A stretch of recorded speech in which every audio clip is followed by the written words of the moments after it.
Hindi rin talaga biro kapag ganyan ang daanan na may motor ka at may anak ka na binubuhat na ang timbang ay higit pa sa kalahating kaban ng bigas. Madalas nga rin ako dyan nadudulas dahil nga sa mga palyado kong paa o yung may mga pilay na. Magsasalita nga lang yung batang yan ay naka Mr. Pogi pa. Ay sus, talaga namang poging-pogi ka na. Pumunta na nga rin ako dyan sa bahay ng kuya ko dahil nga babalikan namin sa CBD yung mali na information or maling pangalan ng tatay ko sa Senomar na nirequest nila nung nakaraang linggo. Ayan nga, nung pagpunta namin ay wala pa rin good news dahil hahanapin pa daw nila ang transmittal. Pero maya-maya nga ring hapon ay nag-chat na.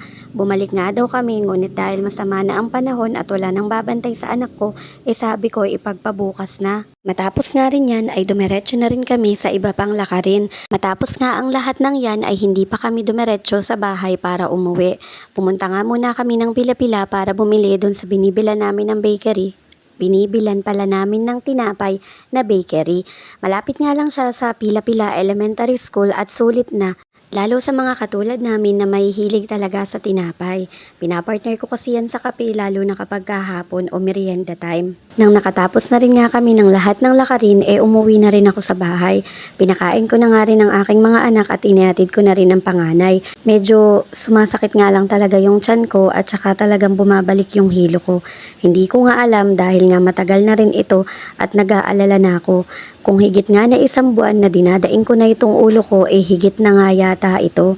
Iniisip ko na nga rin na baka sa mga mata ko na ito o yung tumataas na nga ba ang grado. Maikwento ko na nga rin na nung linggo pagkagising ko ng madaling araw ay sobrang hilo ko at nasusuka ako. Kaya nang naasikaso ko na ang lahat, inaya ko na nga rin ang bunso ko na magpahinga na kami.